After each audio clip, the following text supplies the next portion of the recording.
London is shrouded in fog. Where others see chaos, he finds the truth. The legendary detective Sherlock Holmes is back. Welcome to the channel. Put on your headphones, like the video, and subscribe. Let's begin.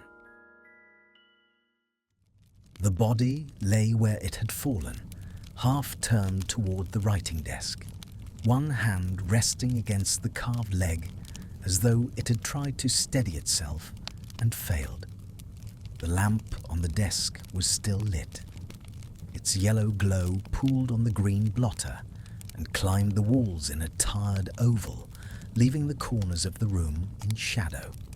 Outside, rain tapped steadily against the windows, not hard enough to draw attention, just enough to be noticed once silence set in. Sherlock Holmes stood just inside the threshold of the study, his coat still on, his hat in his hand. He did not cross the room at once. He let his eyes move slowly, taking in the position of the body, the angle of the chair behind it, the neatness of the papers on the desk. Nothing here suggested violence. Nothing suggested haste. Watson waited a step behind him, aware of his own breathing in the still air. The smell of lamp oil mixed faintly with something else, dry and metallic, but not blood. There was no blood. The door to the study stood open now, but Holmes reached back and closed it carefully. The latch caught with a dull click. He tested it once, gently, then once more, with pressure. "Locked from the inside," Watson said, repeating what they had already been told. Holmes did not answer. He crouched beside the body, close enough now to see the man's face clearly. Edward Mortimer, 46 years old, recently retired from a shipping firm whose name appeared often in the financial pages. His eyes were open, not wide, not startled. They stared past the desk, unfocused, as if fixed on a thought rather than an object. Holmes looked at the mouth next. It was slightly open. The lips were dry. "He did not struggle," Watson said. "No," Holmes replied. "He did not." Holmes reached for the man's wrist. His fingers were light, precise. He held them there for a moment longer than necessary, then withdrew his hand. He examined the cuffs of the shirt, the line where skin met fabric. No marks, no discoloration. Watson glanced at the desk. The papers were stacked neatly, aligned with the edge. A pen lay across the top sheet, uncapped. Ink had dried at the nib. "He was writing," Watson said. "He was interrupted," Holmes said. "By what?" Holmes stood and turned his attention to the room. The study was square, panelled in dark wood that absorbed the lamplight. 2 windows faced the street. Both were closed. Their curtains were drawn, but not tightly, leaving a narrow gap where the rain-darkened glass showed through. A bookcase covered the far wall. Its shelves were full, but orderly. No books lay out of place. Holmes crossed to the windows and pulled the curtain back a few inches more. Rain traced thin, wavering lines down the glass. The street lamp outside flickered, its light breaking unevenly through the water. "No sign of entry," Watson said. "The police searched the exterior." "Yes," Holmes said. "They would." He checked the window latch. It was secure. He ran a finger along the sill. Dust lay undisturbed. Holmes moved next to the fireplace. Cold. A thin layer of ash sat beneath the grate, untouched. "Time of death?" Watson asked. "Estimated between 9 and 10, Holmes said, "according to the household. And now it is nearly midnight." "Yes." Holmes returned to the body. This time he noticed the watch. It was a simple thing. Gold case, chain tucked neatly into the waistcoat pocket. Holmes drew it out. The glass face reflected the lamplight. The hands had stopped at 9:22. Holmes frowned, not deeply, but enough for Watson to notice. "A mechanical failure," Watson suggested. Holmes did not reply at once. He turned the watch over, pressed the crown lightly. Nothing happened. "Perhaps," Holmes said, "or perhaps not." Watson shifted his weight. "There is no wound, no sign of poison. The doctor found nothing." Holmes straightened and looked at the body again, this time from a distance, as though adjusting his perspective. "A man in good health," Holmes said, "found dead at his desk. Door locked, windows sealed, no disturbance." He paused, "and no apparent cause." Watson felt a chill that had nothing to do with the rain outside. Holmes stepped back to the desk. He examined the papers at last. Financial statements, correspondence. One letter lay open beneath the pen. Holmes read it quickly, then folded it once and set it aside. "What is it?" Watson asked. "A reply," Holmes said, "to a matter of some importance." "Does it explain anything?" "It complicates things." Holmes glanced at the chair behind the desk. It was pushed back slightly, as though the man had risen from it. Holmes bent and examined the floor beneath. The carpet showed no scuff marks beyond what age would explain. Holmes stood again and took in the room as a whole. The silence pressed in. Even the rain seemed distant now. "Watson," Holmes said quietly, "tell me what you hear." Watson frowned. "Nothing. Only the rain." Holmes held up a finger. "Listen." They stood without moving. At first, there was only the rain, the faint tick of cooling metal from the lamp. Then, from somewhere within the house, came a soft sound, a low, regular hum, almost below notice.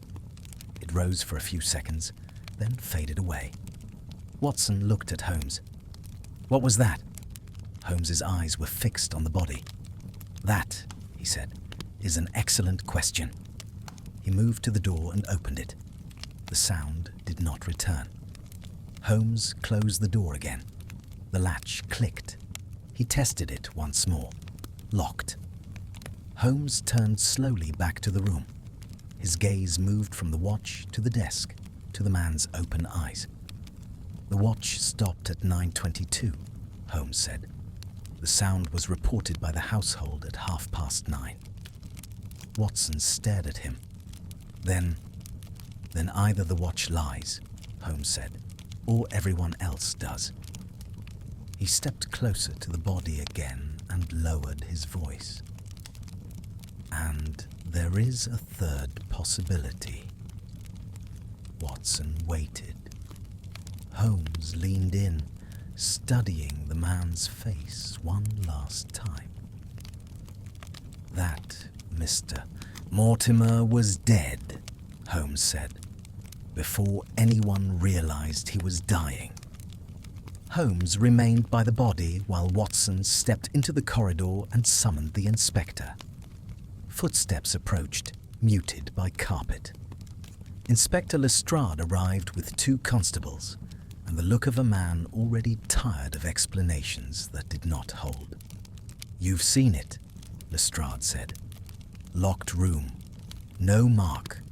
Doctor says the heart simply stopped." Holmes did not look up. He adjusted the dead man's sleeve by a fraction, exposing more of the wrist. "Did the doctor examine the lungs?" Holmes asked. "He did what he could," Lestrade said. "Nothing obvious." "Did he remove the shirt?" Lestrade hesitated. "No, there was no cause to." "There is always cause," Holmes said. "Watson." Watson knelt and loosened the collar. The fabric resisted slightly, stiff with drying sweat. He pulled the shirt open enough to expose the chest. There were no bruises, no discoloration, but the skin around the collarbone showed faint irritation, as if rubbed repeatedly by cloth or cord. Lestrade leaned in, That could be anything. Yes, Holmes said, but it is something. Holmes stood and moved to the doorway. Inspector, I should like to see the rest of the house. Immediately. Lestrade gestured to the constables. No one leaves. They began in the hall. Holmes walked without hurry, his attention shifting from wall to ceiling, from floor to doorframe. The house was quiet now, the sort of quiet that followed disturbance rather than peace. Somewhere, a clock ticked. They reached the drawing room. Lamps were lit, chairs set as if recently used. On a side table sat a tray with 4 glasses. 2 were empty. 1 was half full. 1 was untouched. Who was here this evening? Holmes asked. Lestrade consulted his notes. Mrs. Mortimer, her brother, Samuel Hargreave, a business associate, Clara Bell, and the secretary, Philip Arden. 4 people, Holmes said. 4 glasses. He picked up the half-full glass and smelled it. Then he set it down without comment. Where are they now? Holmes asked. Upstairs, Lestrade said. Waiting. Holmes nodded once. Then we shall not keep them waiting. They took the stairs. The sound of the house shifted as they climbed. The hum returned briefly, low and steady, then stopped. Watson noticed Holmes' pause, his hand resting on the banister. You hear it again?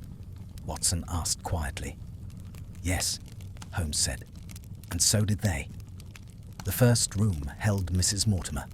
She sat upright in a chair, hands folded tightly in her lap.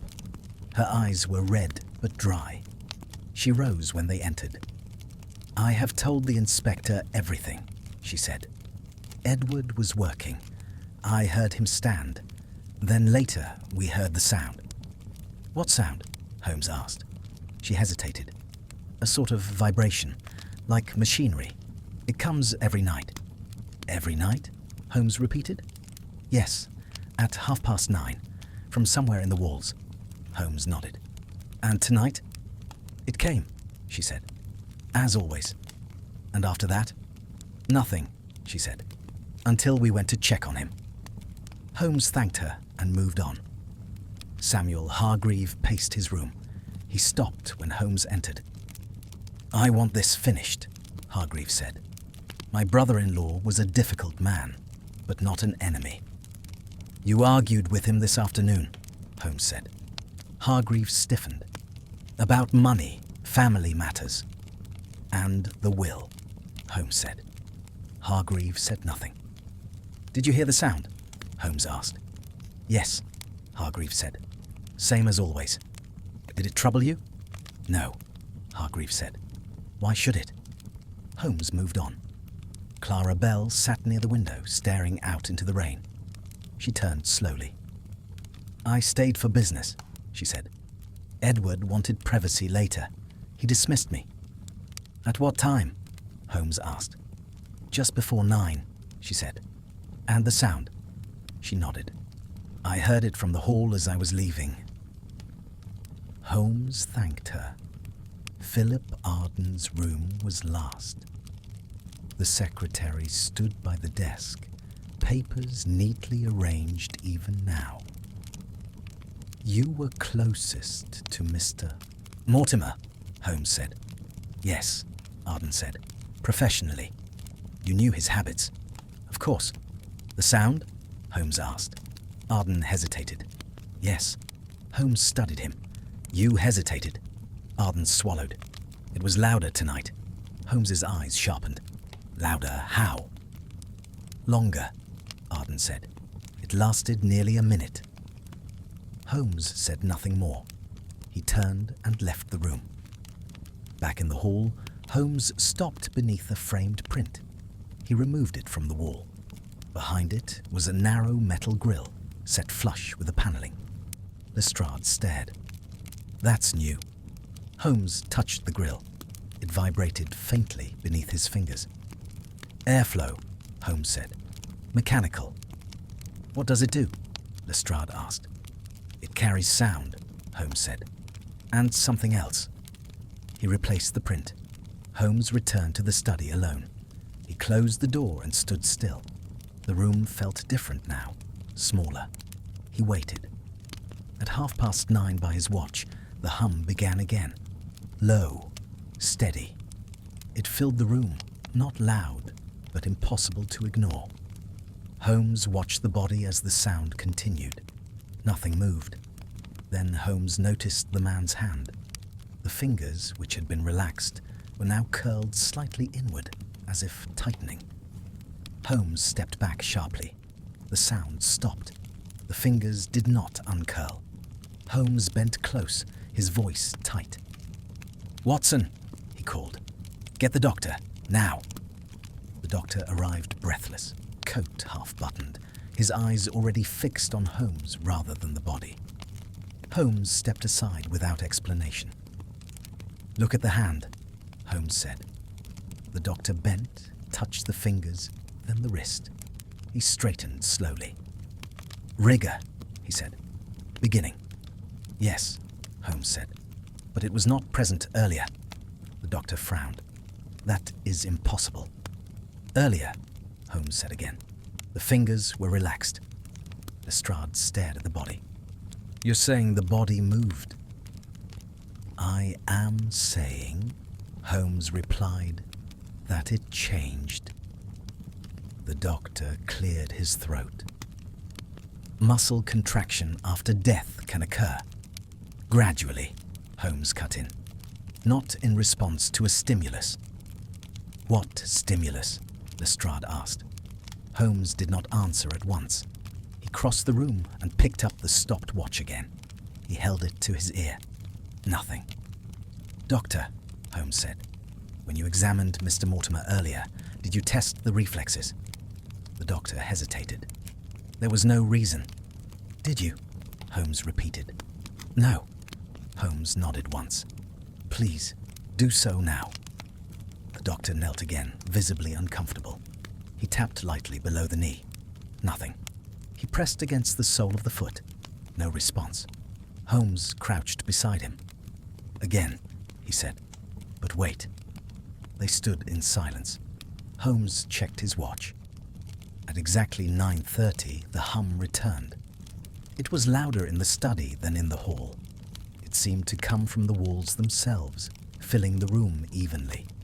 The lampshade trembled almost imperceptibly. "Now," Holmes said. The doctor pressed again against the foot. The toes twitched. Lestrade swore under his breath. "That is not possible," the doctor said, his voice tight. "The man is dead." "Yes," Holmes said, "but not in the way we assumed." The hum faded. The toes were still. Holmes stood and moved quickly to the door. He opened it and stepped into the corridor. "Inspector," he said, "I want that grille opened. Now." Lestrade barked orders. A constable fetched tools. The grille was pried loose, revealing a narrow metal duct running vertically between the floors. Holmes leaned close. Cool air moved steadily upward. "Where does it lead?" Lestrade asked. "Down," Holmes said, "and across." They followed the duct's path through the walls, opening sections as they went. It led to the basement. The basement was unfinished, stone-walled, smelling of damp and oil. A machine sat against the far wall, connected to the ductwork. It hummed softly, then stopped as a constable cut the power. Lestrade stared at it. "What is it?" "A ventilation system," Holmes said. "Modified."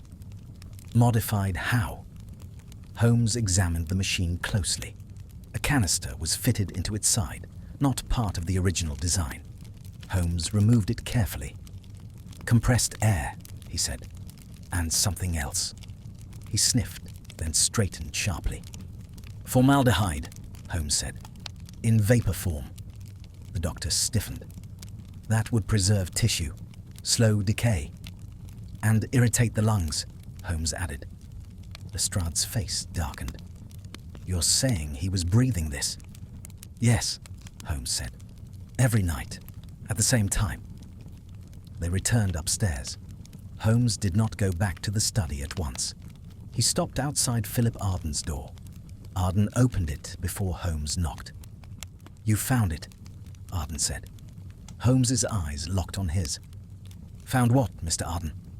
"The machine," Arden said. "The sound." "You knew about it?" Holmes said. "Yes," Arden said. "Mr. Mortimer had it installed months ago." "Why?" Lestrade demanded. "For his health," Arden said quickly. "He believed it helped him sleep, cleared his lungs." Holmes stepped closer. "Did he complain of discomfort?" Arden hesitated. "Occasionally." "Did he ever skip a night?" "No," Arden said. "He insisted on it." Holmes turned away without another word. Back in the study, the body lay unchanged.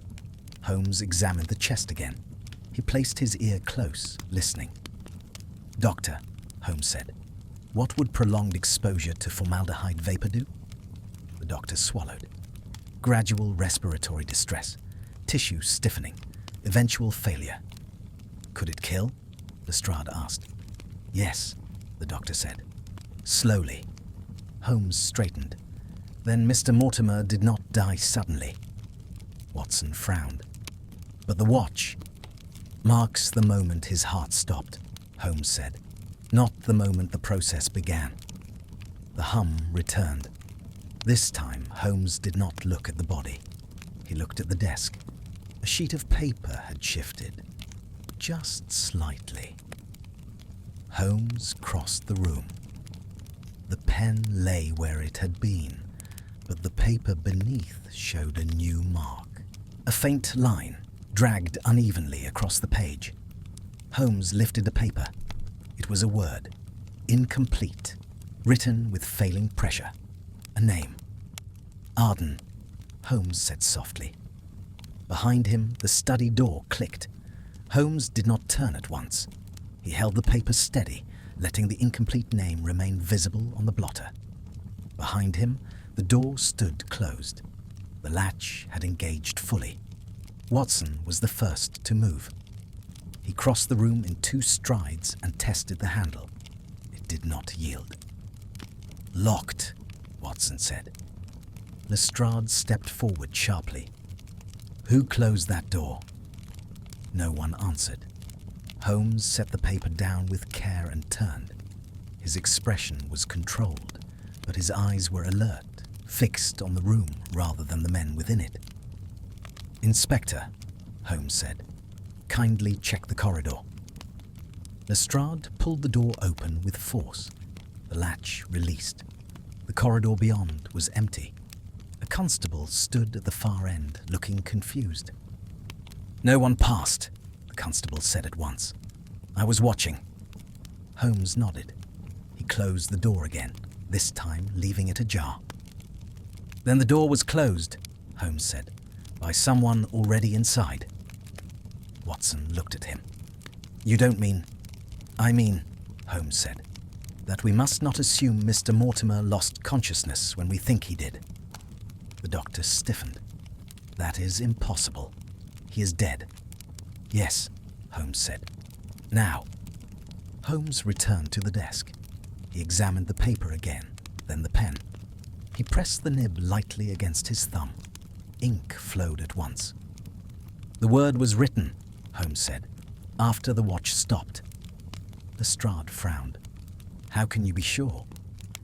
"Because the pen was still charged," Holmes said, "and because the pressure is uneven. This was not written by a steady hand." Watson leaned closer. "You think he was alive after 9:22? "I think," Holmes said, "that the moment marked by the watch is not the moment of final awareness." The doctor shifted uneasily. "The reflexes persist," Holmes said, "longer than we are comfortable admitting." He straightened and turned toward Lestrade. "Inspector, I want the servants assembled." All of them. They were gathered in the drawing room, 5 in total. Each looked frightened, confused, and exhausted. Holmes addressed them without preamble. "Who controls the ventilation system?" he asked. A thin man near the back raised his hand. "I maintain the furnace, sir. The rest was installed by an outside firm." "Do you activate it?" Holmes asked. "No, sir," the man said. "It's on a timer." "Who sets the timer?" The man hesitated. "Mr. Arden, sir, at Mr. Mortimer's instruction." Holmes nodded. "Does anyone else have access?" The man shook his head. "Only the basement, sir. The machine itself is locked." "Where is the key?" "In Mr. Arden's possession," the man said. All eyes shifted. Philip Arden stood near the fireplace, his face pale but composed. "You see," Arden said, "Mr. Mortimer trusted me." "Enough to poison himself?" Lestrade snapped. Arden flinched. "He believed it was medicine." Holmes stepped closer. "Did you believe that?" Arden met his gaze. "At first. And later." Arden said nothing. Holmes turned away. "Inspector, search Mr. Arden's rooms. Thoroughly." Lestrade nodded and moved to give orders. "Holmes," Arden said suddenly, "if you believe I killed him, arrest me." "I believe," Holmes said, "that you know more than you have said." Arden's jaw tightened. "You think I engineered this? That I waited?" "I think," Holmes said, "that someone did." They waited while the search was conducted.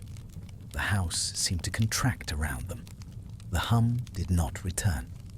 A constable reappeared, carrying a leather folder. "Found in Mr. Arden's desk," he said. Holmes took it and opened it.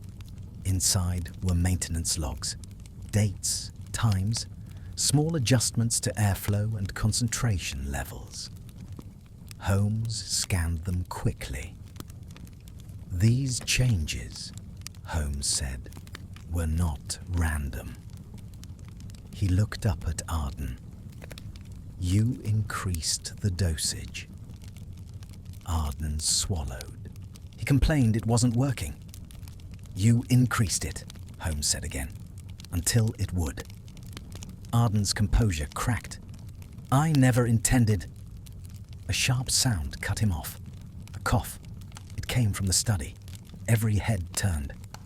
"That is impossible," the doctor said. Holmes was already moving. They reached the study together. The body lay as before, but the chest had shifted. The mouth was open wider now. Then, unmistakably, the sound came again. A wet, rattling breath. Watson felt the room tilt. The doctor rushed forward, pressing his ear to the man's chest. He recoiled at once. "There is cardiac activity," he said hoarsely. "Weak, but present." Lestrade stared. "You said he was dead." "I believed he was," the doctor said. Holmes's voice was low and urgent. "Turn off the system completely. Seal the ducts." A constable ran. Holmes knelt by the body. The eyes, which had been unfocused, shifted slightly. They moved toward the desk, toward the paper. The man's lips moved. No sound came out. Holmes leaned closer. The lips moved again. This time, a sound emerged. Thin, broken. "Not Arden." Watson felt his stomach drop. The man's head rolled to one side, the eyes fixed on Holmes. Then the chest stilled. The room fell silent. Holmes straightened slowly. "Inspector," he said, "we have just lost our only witness." No one spoke for several seconds. The doctor remained crouched beside the body, his hand hovering uselessly above the still chest. Lestrade was the first to recover. "Confirm it," he said sharply. The doctor pressed his stethoscope to the man's chest again, then to the neck. He withdrew slowly. "He's gone," he said. "This time." Holmes did not look at the body. He was watching Philip Arden. Arden had not moved. His face showed neither relief nor triumph. If anything, it had tightened, as though bracing for impact. "You heard him," Lestrade said. "He named you." "No," Holmes said quietly. "He denied him." All eyes shifted to Holmes. "He said, 'Not Arden,'" Holmes continued. "With effort, with intention." Lestrade frowned. "That could mean anything." "It could," Holmes said, "but it does not mean what you assumed." Arden let out a breath he seemed to have been holding. "You see," he said, "I didn't." "Do not mistake me," Holmes said, cutting him off. "You have much to answer for, but you are not yet my principal concern." Lestrade stared at him. "Holmes, this man altered the dosage. He controlled the system." "Yes," Holmes said, "and yet the victim tried to exonerate him with his last breath." "That makes no sense," Lestrade said. Holmes turned back to the desk. He gathered the papers Mortimer had been working on and scanned them again, more carefully this time.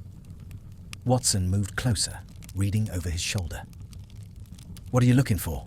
Watson asked. "For continuity," Holmes said, "and interruption." He separated one sheet from the stack. It was a ledger entry, half complete. Numbers trailed off mid-line. "He was writing figures," Watson said. "Yes," Holmes replied. "Not a letter, not a confession."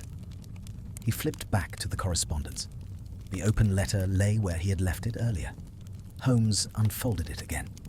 "Watson," he said, "read the date." Watson did so. "Yesterday." "And the reply?" Holmes asked. "Drafted tonight," Watson said, "but not sent." Holmes nodded. "Mortimer was resolving something urgent." Lestrade crossed his arms. "You think the motive isn't personal?"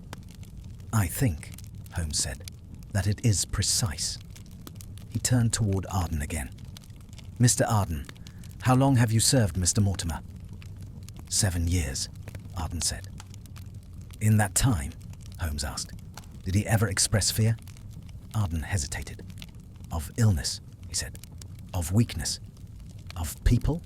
Holmes pressed. "No," Arden said. "He trusted too easily."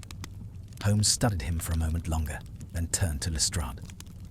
"Inspector, I want Mrs. Mortimer brought here. Now." She arrived quickly, drawn by the renewed commotion. Her eyes went at once to the body. She pressed a hand to her mouth. "He spoke?" she asked. "Yes," Holmes said, briefly. Her face tightened. "Did he say—" "He said enough," Holmes replied. "Mrs. Mortimer, your husband installed a system in this house that exposed him to harmful vapors every night. Did you know this?" She nodded. "He said it helped him breathe. Did you ever object?" "Yes," she said. "I hated the sound. I told him it wasn't natural." "And what did he say?" "He said it was necessary," she replied. "That it would be over soon." Holmes's eyes sharpened. "Over soon?" She looked confused. "He said once the matter was settled, he wouldn't need it anymore." "What matter?" Holmes asked. She shook her head. "He never told me." Holmes stepped back, considering. "Inspector," he said, "I believe the system was not designed to kill Mr. Mortimer quickly." Lestrade stared. "You said it could be lethal." "Eventually," Holmes said, "but not tonight, not without assistance." The doctor frowned. The concentration was high. "Yes," Holmes said, "but the progression was gradual. Mr. Mortimer survived long enough to write, to attempt to warn us." He tapped the paper with the incomplete name, and then to retract. Watson felt a chill. "You think he was coerced?" "I think," Holmes said, "that someone was with him." Lestrade shook his head. "Impossible. The room was locked." Holmes turned to the door. "Locked after the fact." He crossed to the window and pulled the curtain aside fully. Rain streaked the glass. The street below was empty. "No entry," Lestrade said. "No exit." Holmes examined the wall beside the window. His fingers traced the paneling until they found a hairline seam. "Watson," he said, "help me." Together they pressed. The panels shifted inward slightly, then slid aside. Behind it was a narrow recess, just wide enough for a person to stand. Inside, a small control box was mounted to the wall, wired into the duct system. Lestrade swore. A local override. "Yes," Holmes said. "Manual control from inside the study." Arden stared at it. "That wasn't there before." "It was concealed," Holmes said, "deliberately." "Who knew about this?" Lestrade demanded. Holmes did not answer. He examined the control box closely. One switch was worn smooth. "Used often," Holmes said. He straightened and turned slowly. "Mrs. Mortimer," he said, "did your husband ever forbid you from entering his study?" She looked at him, startled. "No, never." "Did you enter it tonight?" She hesitated. "Only briefly, earlier, to bring him tea." "At what time?" Holmes asked. "Just after 9, she said. "And the system?" Holmes asked. "It was already on," she said. "As always." Holmes nodded. "And did you touch this panel?" Her eyes followed his gesture. She stiffened. "I didn't know it existed," she said. Holmes watched her closely. Then someone else did. A constable entered the room hurriedly. "Inspector," he said, "you should see this." They followed him to the basement. One of the canisters lay open now. Inside, a second label had been peeled back. Beneath it was another name. Not a chemical, a shipping mark. Holmes read it and went very still. "Watson," he said quietly, "this was never meant to be medicine." He turned to Lestrade. "It was meant to be leverage." Lestrade frowned. "Against whom?" Holmes looked back toward the stairs. "Against a man who was already dying," he said. "And who knew it." A sound came from above them. Not the hum. A footstep, then another. They all looked up as the basement light flickered. Lestrade motioned the constables forward before anyone else could speak. They moved up the basement stairs with measured steps, hands ready. Holmes followed immediately, Watson close behind. The upper hall was empty. The footstep sound did not repeat. The house had returned to its strained stillness, as if holding breath. "Check every room," Lestrade ordered. "No one moves." Holmes stopped him with a raised hand. "Not yet." Lestrade looked at him sharply. "Someone is still here." "Yes," Holmes said, "but not where you expect." Holmes turned back down the stairs. He crouched beside the open canister and ran his fingers along the inner rim. They came away faintly damp. "This was opened recently," he said, "after the system was shut down." Watson frowned. "Who would do that?" Holmes straightened. "Someone who wanted us to find it, or someone who panicked." Lestrade exhaled sharply. "You're suggesting the killer is still moving about the house?" "I am suggesting," Holmes replied, "that the killer has not yet finished arranging the story." They returned to the study. The body had been covered now. The lamp still burned, throwing light across the desk and the hidden panel that no longer felt hidden at all. Holmes went directly to the control box. He examined the wiring more closely, tracing it with his eyes and fingers. "This switch," he said, "does not merely increase airflow, it bypasses the timer entirely." Watson leaned closer. "So, the sound could be triggered at will?" "Yes," Holmes said. and stopped just as easily. Lestrade's jaw tightened, meaning someone could make it appear regular, habitual, and then alter it, Holmes said. Tonight. Holmes opened the control box fully. Inside, beneath the wiring, was a folded slip of paper. He removed it.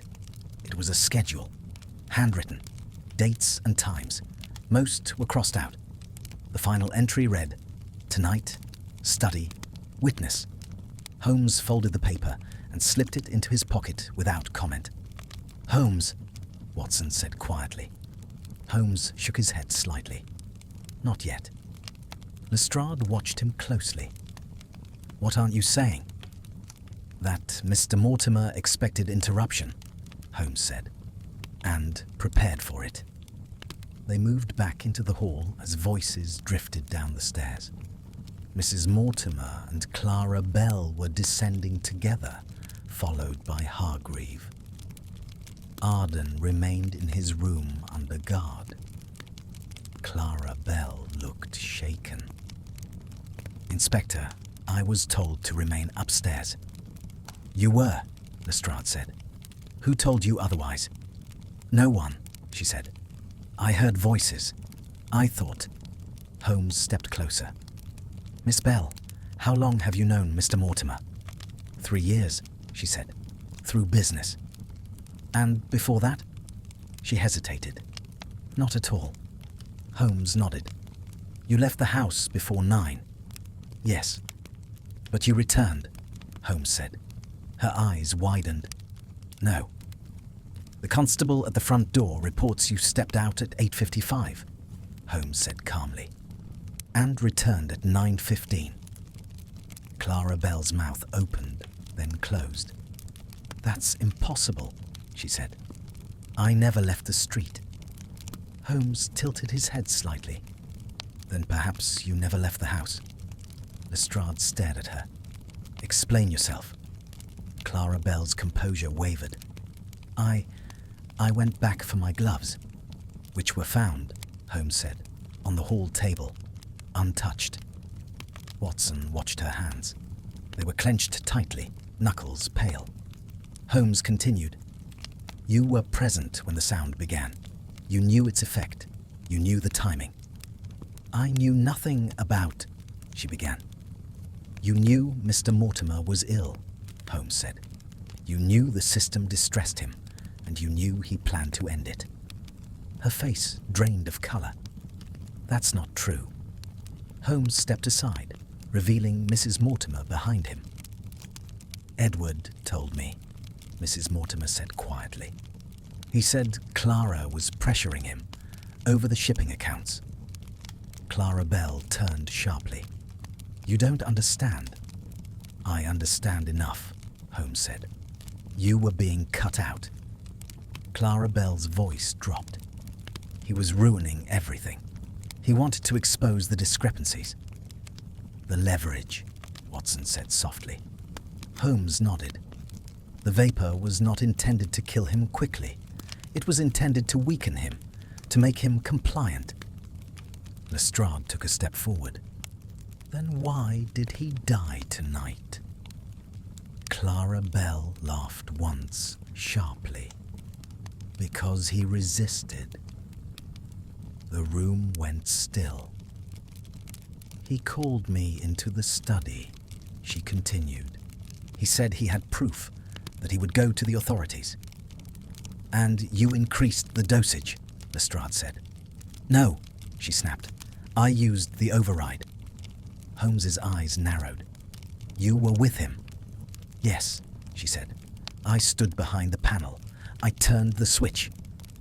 "And he wrote your name," Watson said. "Yes," she said. Then he stopped. He realized what it would mean. Holmes spoke softly. He chose to protect someone else. Clara Bell's gaze flicked to Mrs. Mortimer. "I told him," Clara said, "that if he named me, I would destroy her." Mrs. Mortimer gasped. "He hesitated," Clara continued. "That hesitation cost him." Lestrade moved forward, signaling the constables. Before they could reach her, the hum returned, louder than before. The walls vibrated. The lamp flickered violently. "What have you done?" Lestrade shouted. Clara smiled faintly. "Finished it." Holmes spun toward the control box. "Watson!" The floor shuddered beneath them. A sharp crack split the air as one of the ducts burst, releasing a dense cloud into the hall. Watson staggered back, choking. Holmes grabbed his arm and pulled him toward the stairs as the lights went out. In the darkness, Clara Bell's laughter echoed once. Then the sound cut off abruptly. The darkness did not arrive all at once. It crept in unevenly, leaving thin bands of light where the emergency lamps struggled to ignite. The hum had stopped, replaced by a hiss that faded quickly, like breath released from clenched lungs. Holmes kept his grip on Watson until they reached the lower steps. Watson was coughing now, shallow and sharp. Holmes did not loosen his hold. "Breathe slowly," Holmes said. "Do not draw it deep." Lestrade's voice cut through the gloom. "Bell! Clara Bell!" No answer came. Footsteps sounded above them, then stopped abruptly. A constable swore. "She's gone, sir." The man called down. "The corridor's empty." Holmes released Watson and turned back toward the study. The air there was thinner now, but not clean. The smell lingered, sharp and chemical. "Inspector," Holmes said, "seal this floor. No one enters without protection." Lestrade nodded and began issuing orders. His composure was cracking now, the irritation replaced by urgency. "You're telling me," Lestrade said. "She confessed and then vanished." "She did neither," Holmes replied. "She boasted and then she fled." "But how?" Lestrade demanded. Every exit was watched. Holmes did not answer. He was already moving, scanning the walls, the ceiling, the floor. "Watson," Holmes said. "The servants' stair." Watson followed without question. The narrow stairwell smelled of damp wood and soap. At the base, the door stood ajar. Holmes crouched and examined the latch. "Recently opened," he said, and closed again. They followed the passage to the rear of the house. The back door was still locked. Rain tapped against it steadily. "She didn't leave," Watson said. "No," Holmes replied. "She descended." They returned to the basement. The canister lay where it had been dropped, but the machine itself had been shifted. One of the duct panels hung loose, revealing a crawl space beyond. Lestrade joined them, breathing hard. "You're saying there's another route?" Holmes shone a lamp into the opening. The space was narrow but navigable. Scrape marks scored the stone floor. "She knew the house better than we assumed," Holmes said. "And the ducts connect beyond the property," Watson said.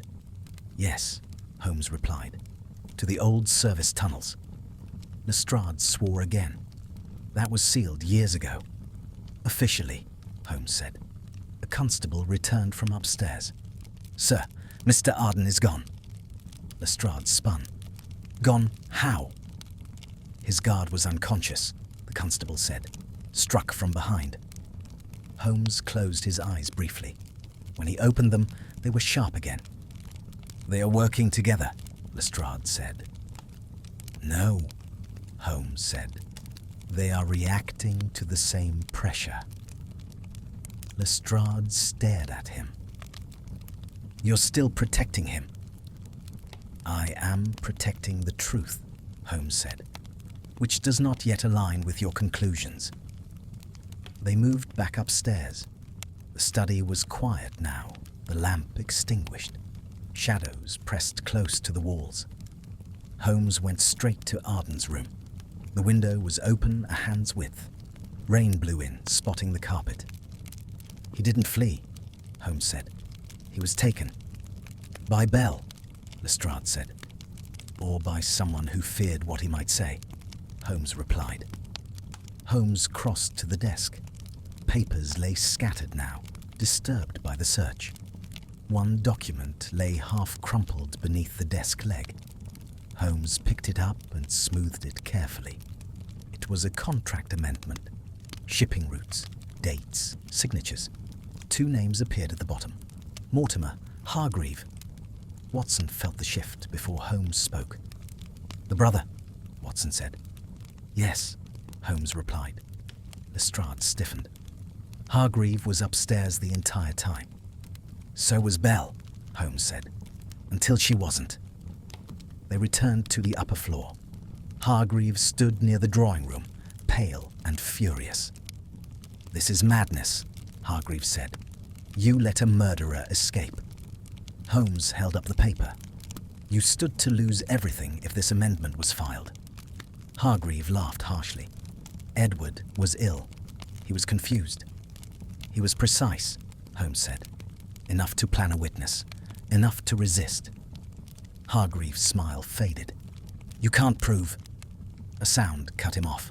From somewhere within the walls, the hum began again. Low, controlled. Holmes turned sharply. "That is not possible," Lestrade said. "The system was disabled," Watson said. "Yes," Holmes replied. "Here."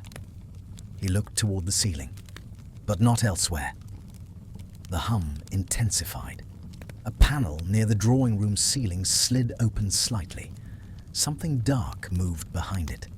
Holmes stepped back just as a heavy object dropped, striking the floor with a dull crack. A body. Philip Arden lay twisted at their feet, eyes open, throat marked by deep bruising. Watson stared. Lestrade went still. Holmes knelt slowly. He was silenced, Holmes said. Above them, the panels slid shut. The hum stopped. Lestrade ordered the room secured at once. Constables moved quickly, one covering the stairwell, another the corridor. No one spoke for several moments. Arden's body lay where it had fallen, the angle wrong, the violence unmistakable. Holmes examined the bruising on the throat without touching it. "Strangulation," the doctor said quietly. "Recent. Very recent."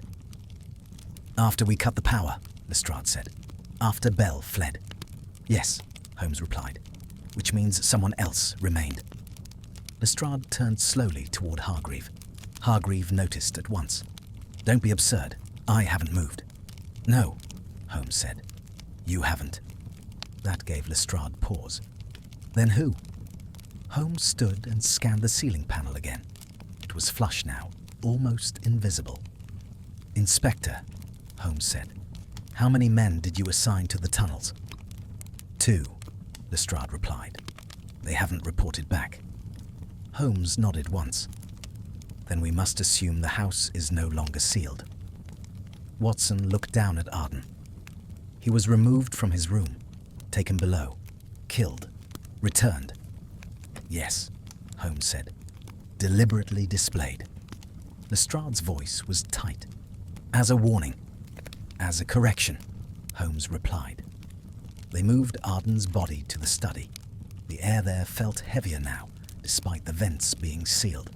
Holmes stood by the desk, his attention fixed on the hidden panel. "Watson," Holmes said. When Mortimer spoke, he did not accuse Arden. He did not accuse Belle. "No," Watson said. He denied one name. "He corrected a false assumption," Holmes said. Lestrade crossed his arms. Then he knew the real threat. "Yes," Holmes said. And he knew time was limited. Holmes returned to the contract amendment. He placed it beside the maintenance logs Arden had kept. "Look at the dates," Holmes said. Watson studied them. The amendment would have transferred liability. From Mortimer, Holmes said, to Hargreave. Lestrade swore softly. So the illness would ruin Edward, but the exposure would ruin Samuel. "Yes," Holmes said, "if discovered." Watson frowned. Then why kill Mortimer at all? Holmes did not answer immediately. The doctor cleared his throat. Inspector, there is something else. He gestured to Arden's hands. The fingers were stained faintly red. Blood? Lestrade asked. No, the doctor said. Dye. Holmes leaned closer. From the canisters, he said. Marked for tracking. Watson looked up sharply. Mortimer marked them. Yes, Holmes said, so he could trace their movement. Lestrade's face hardened. Meaning Arden moved them. Yes, Holmes said. Under instruction. Holmes straightened. Arden was not a mastermind. He was a tool. And Bell? Lestrade asked. A lever, Holmes replied.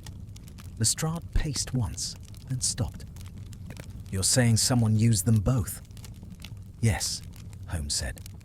And when they ceased to be useful, they were removed. A constable hurried in. Inspector, we found one of the tunnel guards. They followed him down. The constable lay unconscious but alive, slumped against the brickwork near a junction. Beside him, a dropped lantern still flickered. No sign of the other, the constable said. Holmes examined the junction. 3 tunnels branched here. One leads to the river, Watson said. And one, Holmes added, leads to the neighbouring property. Lestrade frowned. An empty warehouse. Owned by whom? Holmes asked. Lestrade consulted his notes. His expression changed. Hargreave Shipping, he said. They returned upstairs at once. Hargreave was no longer in the drawing room. Lestrade spun on the nearest constable. Where is he? He said he felt unwell, the man replied. Went to lie down. They took the stairs 2 at a time. Hargreave's door was open. The room was empty. The window was open wide now. Rain soaked the sill. A rope hung down into darkness. Holmes crossed to the desk. A single sheet of paper lay there, weighted by a paper knife. Holmes picked it up. It was a note, brief, written in a steady hand. He was already dying. I merely chose the hour. Watson felt his chest tighten. Lestrade stared at the words. He admits it. He boasts, Holmes said, but he does not confess to everything. A distant sound reached them then, not the hum, a low horn from the river. Holmes moved to the window. A launch cut through the rain-dark water below, its light briefly illuminating the warehouse wall opposite. A figure stood at the edge of the roof. Hargreave. He looked up, straight at your house. Even at that distance, Holmes could see he was smiling. Then he stepped backward and vanished into the dark. After him, Lestrade said, already moving. Holmes caught his arm. Too late. He planned that exit. Lestrade shook him off and ran anyway. By the time they reached the lower floors, the launch's engine note had faded into the river fog. They regrouped in the hall. Rain had begun to seep in through the open window above, dripping steadily onto the stair rail. He wanted us to see him, Lestrade said. To know. Yes, Holmes replied, but not to follow. Watson watched Holmes closely. His expression was intent, not frustrated. You're not surprised, Watson said. No, Holmes replied, only confirmed. They returned to the study. Arden's body had been removed. The room felt stripped now, exposed. Holmes closed the hidden panel again, then reopened it, slower this time. Watson, Holmes said. What is missing? Watson scanned the recess. The control box, the wiring, the switch. Yes, Holmes said. And the schedule. Watson frowned. You took that. I took one, Holmes said. There were 2. Lestrade stiffened. Meaning? Meaning Hargreave planned contingencies, Holmes said. And someone helped him execute them. Lestrade exhaled sharply. Belle. Belle was impulsive, Holmes said. Useful, but unstable. Then who? Lestrade demanded. Holmes turned toward the door. Mrs. Mortimer. They found her in her bedroom, sitting rigidly on the edge of the bed. She looked up as they entered. You let him go, she said. No, Holmes replied. He left. Her hands clenched. I warned Edward. I told him Samuel would not accept exposure. You knew about the tunnels, Holmes said. She nodded once. Edward showed me, for emergencies. And the override? Holmes asked. She hesitated. I knew it existed. Lestrade stepped forward. Did you use it? No, she said. Not tonight. But before, Holmes said. She looked down. Once, when Edward collapsed weeks ago, I panicked. Holmes studied her face. And someone saw. She swallowed. Samuel. Lestrade's eyes widened. He threatened you. Yes, she said. He said if Edward died slowly, quietly, everything would pass to him cleanly. If Edward spoke, I would be ruined. Watson felt a cold certainty settle. So, Edward planned the witness.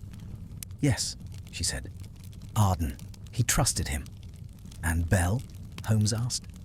She was already compromised, Mrs. Mortimer said. Samuel used her desperation. Holmes nodded. And when Arden realized the truth, he was silenced, she said. Lestrade turned away, furious. We had him, and now he's gone. Not entirely, Holmes said. He crossed to the dresser and picked up a small object resting beside a hand mirror, a hearing device, crude, metallic. Mrs. Mortimer looked at it sharply. That wasn't there earlier. No, Holmes said. It was placed. By whom? Lestrade asked. Holmes did not answer. He examined the device closely. It transmits through the duct system, Holmes said. One way. Watson frowned. So someone was listening? Yes, Holmes said, and hearing everything we said. A sharp sound cut through the room. Glass shattered. The window exploded inward. Holmes pulled Mrs. Mortimer down as a shot cracked through the room, embedding itself in the far wall. Constables rushed in as Holmes pressed low. Sniper! Lestrade shouted. Another shot rang out, closer this time. Plaster burst from the ceiling. Holmes crawled to the fallen device and smashed it under his heel. The firing stopped. Silence rushed in, heavy and charged. Holmes rose slowly. He's not running, Holmes said.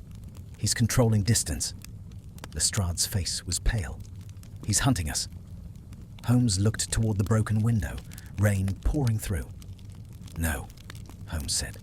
He's narrowing the field. From somewhere beyond the house, a single light flashed twice, then vanished. Holmes's jaw tightened.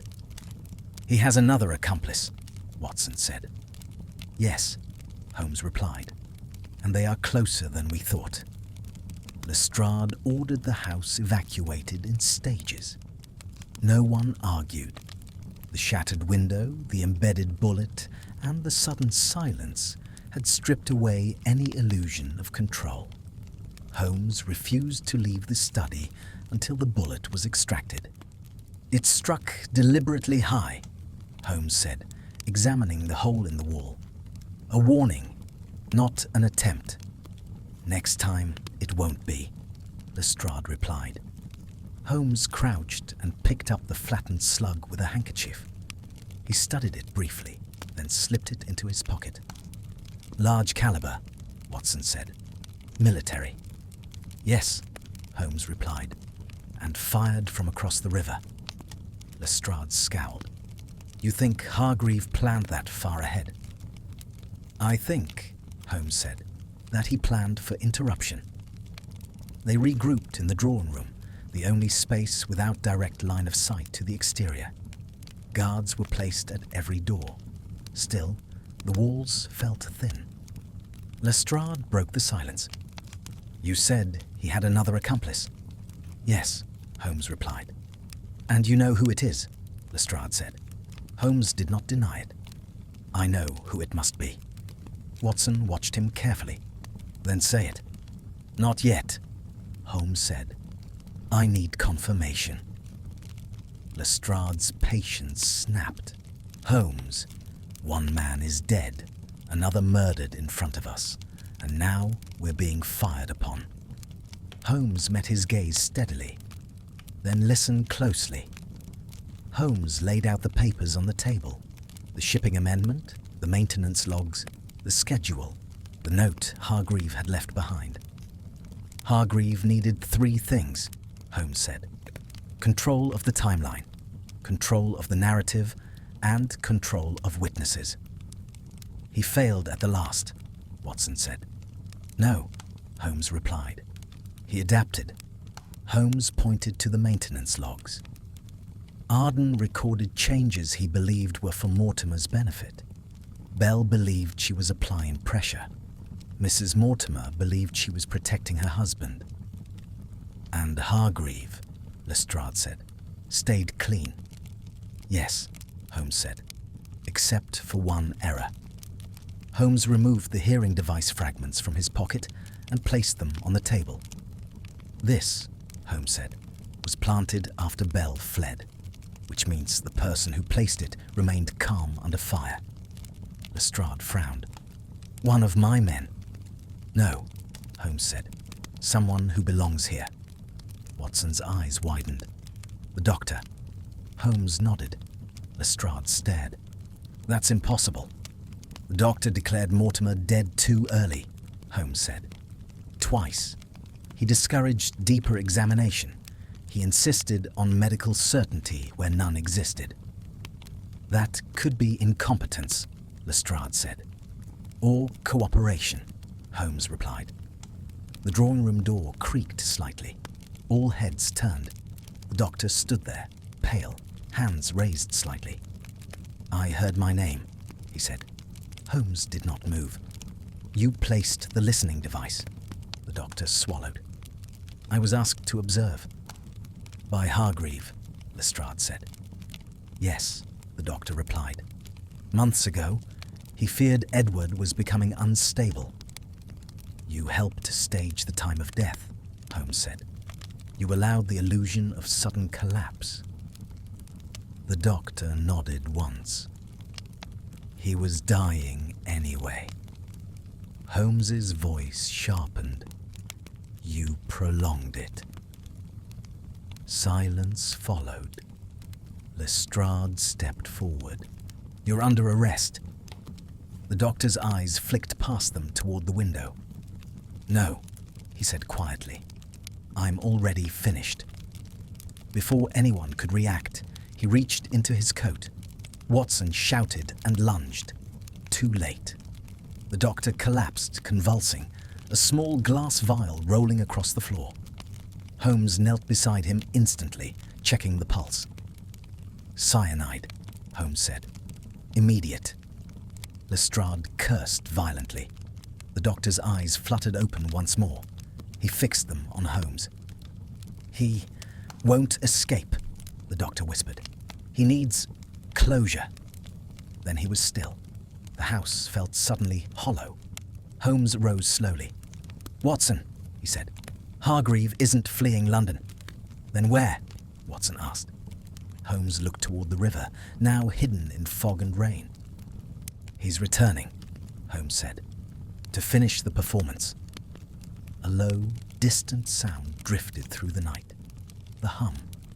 Not from the house. From somewhere else. The sound was unmistakable now. Not mechanical hum carried through ducts, but its echo. A low vibration rolling across stone and water, steady enough to be deliberate. Lestrade turned toward the river-facing windows. That's coming from outside. Yes, Holmes said, and it is meant to be heard. By us, Watson added. Holmes was already moving. Inspector, I need a launch, immediately. Lestrade hesitated only a moment. You think he's on the water? I think, Holmes replied, He wants us to think he is on the water. They moved quickly. Orders were shouted. Constables ran. The remaining suspects were secured under guard, Mrs. Mortimer pale and silent, the servants huddled together in shock. Holmes paused only once, returning briefly to the study. He removed the stopped watch from the evidence tray and slipped it into his pocket. Outside, the rain had thickened. The river was a sheet of broken light, lanterns from distant barges wavering in the fog. A police launch waited at the steps, engine idling. Lestrade climbed aboard with Holmes and Watson. 2 constables followed. As they pushed off, the hum grew stronger, no longer diffused. It came from the direction of the warehouse. "There," Watson said. "Yes," Holmes replied. "But listen." They cut the engine briefly. The hum did not falter. It held steady, constant. "That isn't moving," Lestrade said. "No," Holmes agreed. "It is anchored." They approached the warehouse slowly. Its bulk loomed out of the fog, dark except for a single light near the roofline. The sound came from within. They tied up at the side dock. Holmes leapt out first. Inside, the warehouse smelled of oil and wet rope. Crates were stacked high, shadows between them deep and uncertain. The hum came from the far end. Holmes moved with purpose, his attention fixed not on the machinery ahead, but on the floor. "Watson," he said quietly, "note the tracks." Watson crouched. "Dragged weight. Recent. And only one set of prints returning," Holmes said. They advanced. The source of the sound came into view, a portable generator wired into a familiar-looking duct system, jury-rigged and humming steadily. Lestrade stared. "He recreated it." "Yes," Holmes said. "For us." A body lay nearby. Watson froze. Good God! It was the missing constable. He lay on his side, eyes open, neck twisted unnaturally. Holmes knelt, checked quickly, then rose. "Dead," he said. "And placed." Lestrade's face was hard now. "This is escalation." "This is punctuation," Holmes replied. They moved past the generator. At the far wall, a door stood open, leading to a narrow office overlooking the river. A lamp burned inside. Holmes entered alone. Hargreaves stood by the window, coat on, hat in hand. He did not turn. "You followed," Hargreaves said calmly. "Yes," Holmes replied. "You always do," Hargreaves said. "That's why I needed you." Holmes stepped closer. "You needed an audience." "I needed understanding," Hargreaves said. "Edward would have ruined everything. Slowly, quietly. I merely hastened what was inevitable." "You turned his illness into a weapon," Holmes said. "And he turned it into defiance," Hargreaves replied. "That was unexpected." "You underestimated him," Holmes said. Hargreaves smiled faintly. "No, I underestimated you." Lestrade appeared in the doorway, revolver raised. "Samuel Hargreaves, you're under arrest." Hargreaves did not react. "Inspector, if you take me now, the story ends poorly." Holmes's eyes narrowed. "Explain." "There is one more element," Hargreaves said. "One final demonstration." He gestured toward the river. Holmes followed his gaze.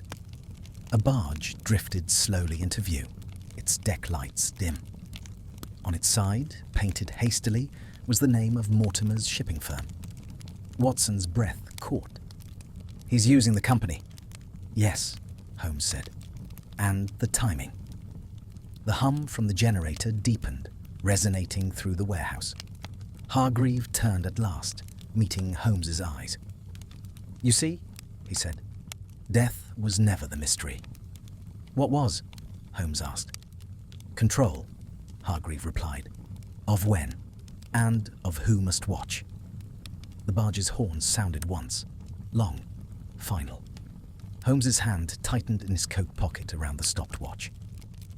"Inspector," Holmes said quietly, "if we do not act now, there will be another body on the river by morning." Hargreaves smiled wider.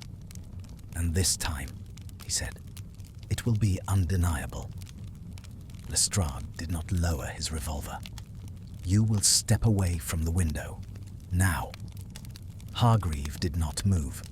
His attention remained fixed on the river, where the barge drifted with slow certainty, nudged by the current and guided by unseen hands.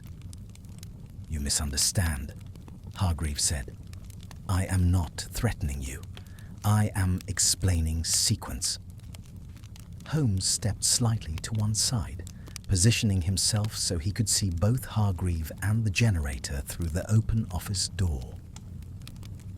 "What is on the barge?" Holmes asked. "Cargo," Hargreave replied. "Officially. Unofficially, leverage."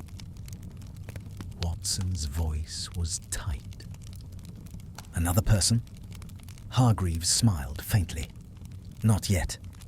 Lestrade advanced a step. "You're stalling." "Yes," Hargreaves said calmly, "because you need time, and so do I." Holmes glanced at the generator again. "The hum is not essential," he said. "It is symbolic." "It is conditioning," Hargreave replied. "You of all people should appreciate that. Sound establishes expectation. Expectation establishes belief. And belief establishes fear," Holmes said. "Exactly," Hargreave replied. Holmes turned to Lestrade. "Inspector, the barge is the real crime scene." Lestrade hesitated. "Then we split." "No," Holmes said. "He will not allow that." Hargreave chuckled. "Correct. If you leave, the barge proceeds. If you stay, it waits." "And if we arrest you," Lestrade said. Hargreave finally turned fully toward them. His expression hardened.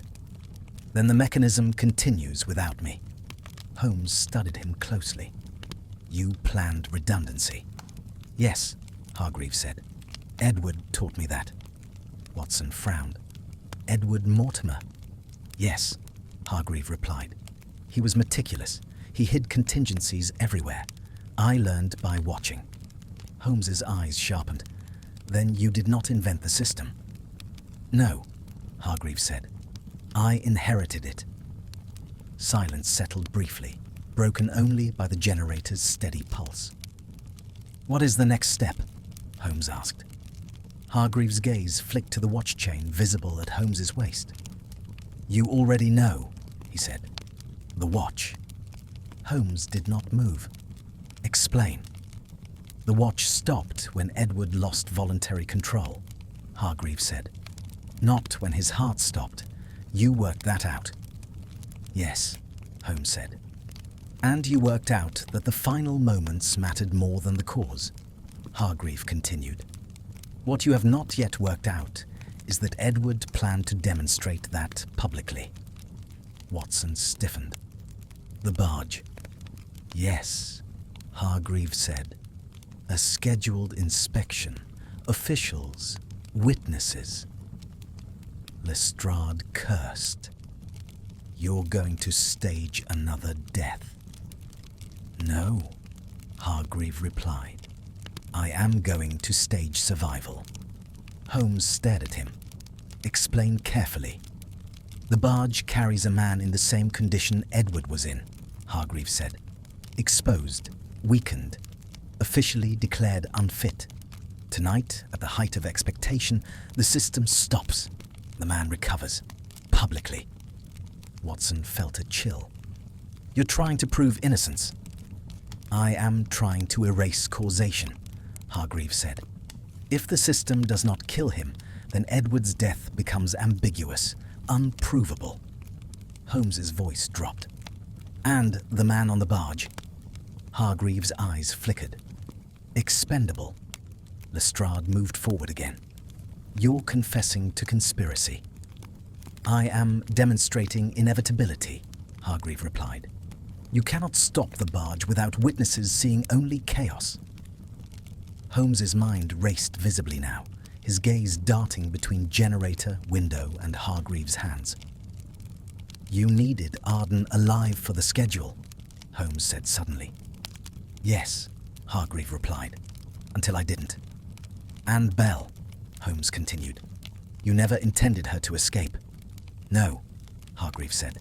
"She was too loud." Watson swallowed. "Then where is she?" Hargreave did not answer. A sound rose from outside. The low horn again, closer now. Holmes stepped to the window. The barge was nearly beneath them. Figures moved on its deck. Lanterns flared. "How long until the demonstration?"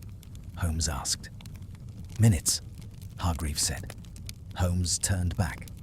"Inspector, the generator." Lestrade hesitated. "If we cut it..." "The hum stops," Holmes said, "and the expectation breaks." "And the man?" Lestrade asked. Holmes held his gaze. "May die." Hargreaves smiled thinly. "Now, you see?" Watson stepped forward. "You're forcing his hand." "Yes," Hargreaves said, "just as Edward forced mine." Holmes's jaw tightened. He looked again at the generator, then at the river. "Edward believed in evidence," Holmes said quietly. "But you believe in spectacle." "I believe," Hargreave replied, "in what people remember." A shout rose from the deck of the barge. One of the lanterns fell, plunging part of the deck into darkness. Holmes turned sharply. "That was not scheduled," Hargreave said, frowning for the first time. Another shout followed, louder, urgent. The hum wavered. Holmes met Hargreaves' eyes. "You lost control." At that exact moment, a gunshot cracked from the river. The window shattered inward. Hargreaves staggered back, clutching his side. Holmes lunged forward, catching him as he fell. Blood spread quickly through Hargreaves' coat. From the barge, chaos erupted. Voices, running feet, the sound of something heavy hitting water. Hargreave laughed weakly, breath bubbling. "She was never loyal," he gasped. "Belle?" Watson asked. Hargreaves' eyes fixed on Holmes. "She was listening too." His head rolled to the side. The generator sputtered violently, then surged. Outside, the barge's horn sounded again. Short, broken, wrong. Holmes released Hargreave and ran for the door. "Inspector," he shouted. "If the system fails now, the man on that barge will die in front of everyone." Lestrade followed, face grim. Behind them, the hum climbed to a shrill, unstable pitch. They ran. Holmes took the stairs 2 at a time, Lestrade and Watson close behind. The warehouse shook with the uneven pulse of the generator, the sound no longer steady, but surging in waves that rattled metal and glass. Outside, rain slashed sideways across the dock. The barge was directly below now, lanterns swinging wildly. Men shouted orders over one another. Someone screamed. "There," Watson said. "Midship." A man lay on the deck, strapped to a chair bolted into the planks. Tubing ran from a small metal unit beside him, the same crude configuration Holmes had seen too many times that night. The man's head lolled forward. His chest moved, but shallowly. "How long?" Lestrade demanded. Holmes scanned the setup rapidly. "Minutes, perhaps less." They scrambled down the ladder to the dock and leapt aboard the barge. A uniformed official grabbed Lestrade's arm. "Inspector, this is a scheduled inspection.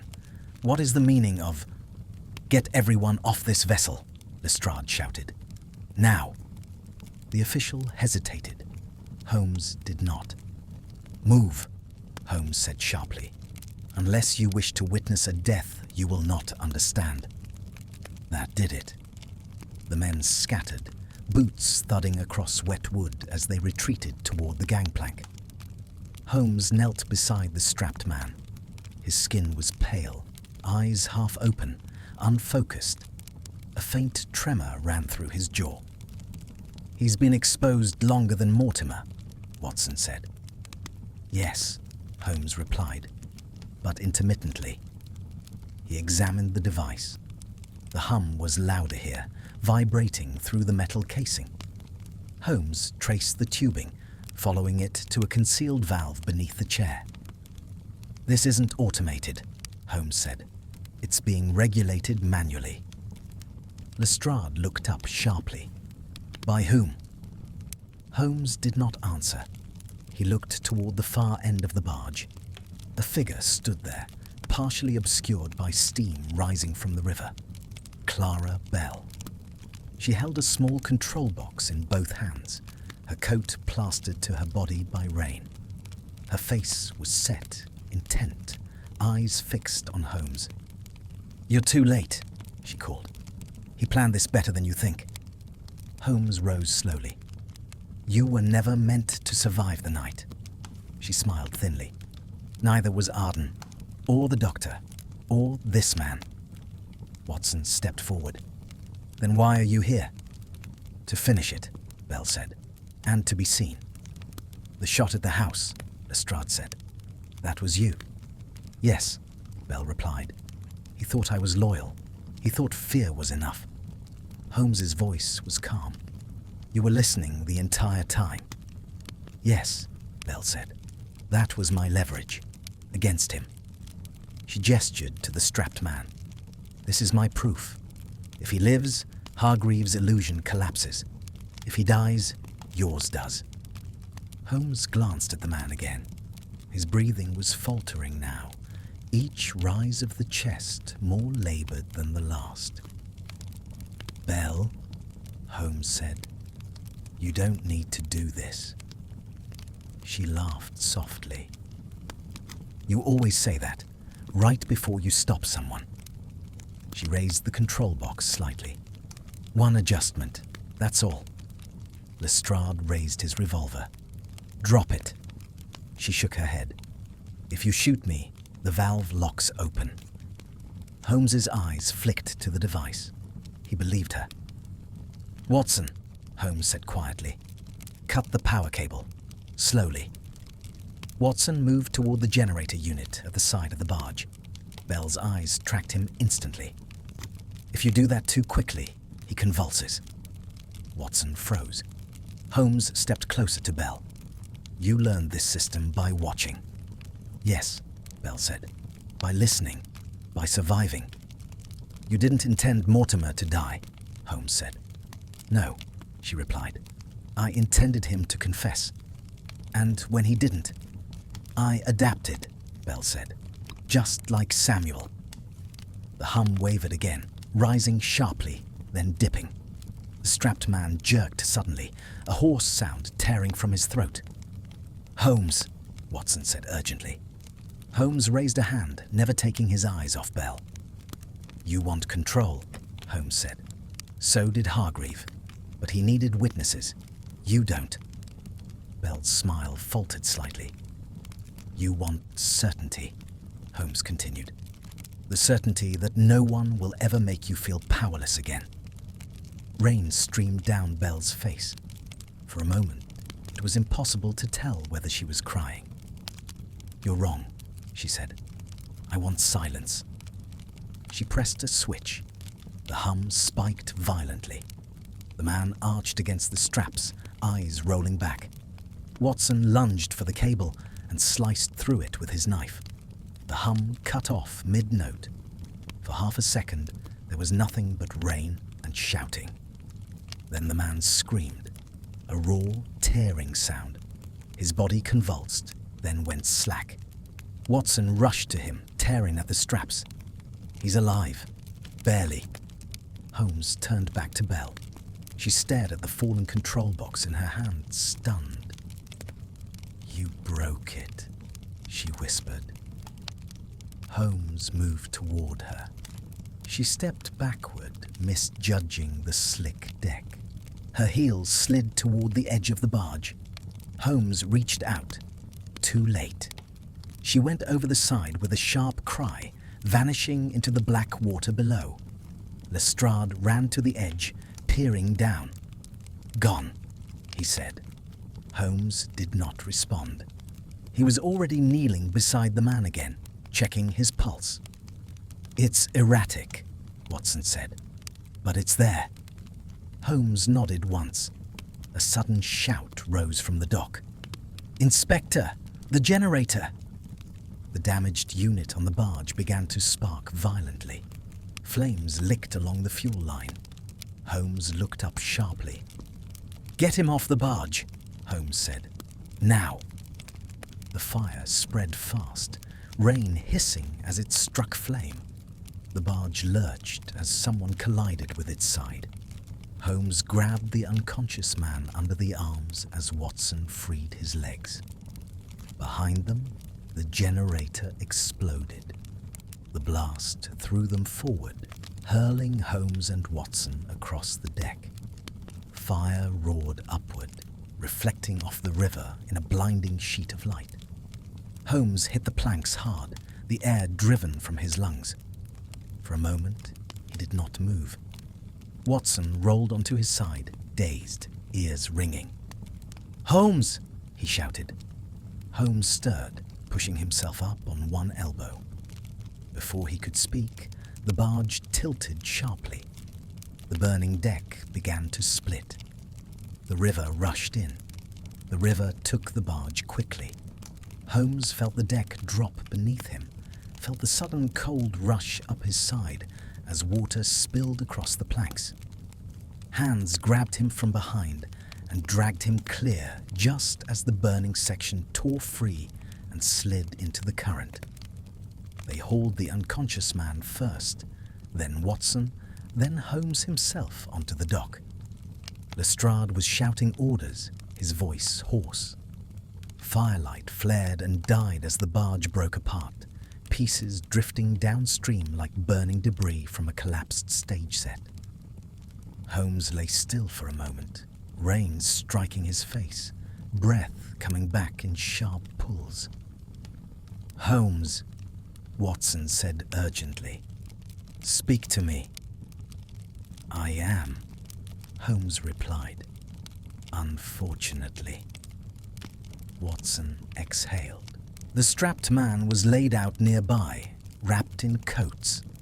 His breathing was shallow but steady now. A constable hovered, hands trembling. "He'll live," the doctor from the launch said. "With care." Holmes nodded once. He pushed himself upright and turned his attention back to the warehouse. "Inspector," Holmes said, "we are not finished."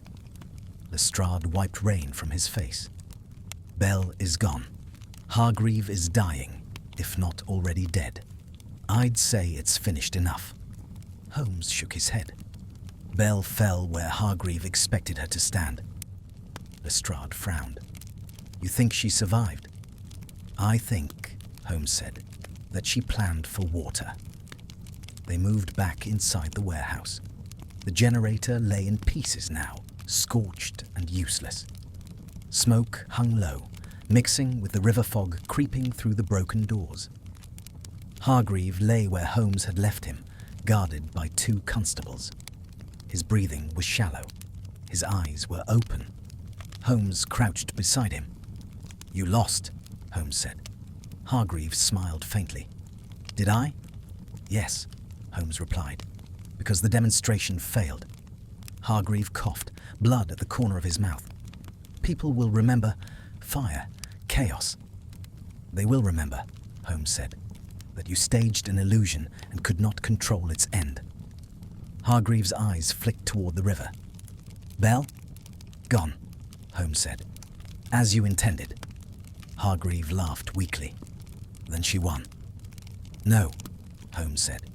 "She escaped consequence. That is not the same thing." Hargreave's expression tightened.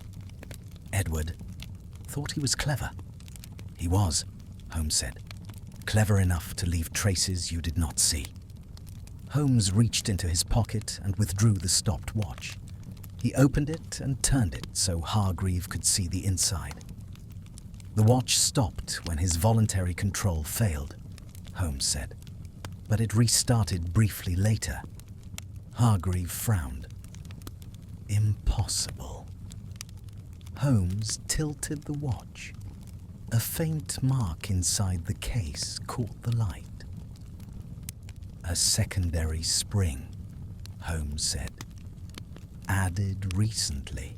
It engages only under vibration. Hargreaves' eyes widened slightly. The hum, Holmes continued. Edward built a signal into it. When the system reached lethal concentration, the watch recorded it. Lestrade leaned in. Meaning? Meaning, Holmes said, that the watch records the moment of criminal intent, not death. Hargreave closed his eyes. You planned to erase causation, Holmes said. Edward preserved it. Hargreaves' breath hitched. Too late. No, Holmes said. The schedule, the logs, Arden's records, Bell's listening device, your note, the tunnels, the witness on the barge. Holmes straightened. It is all there. Hargreave opened his eyes one last time. You still can't prove who turned the switch. Holmes looked down at him steadily.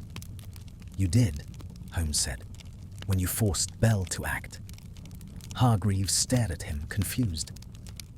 You created a system that required human presence to override safety, Holmes continued. Bell could only act because you taught her.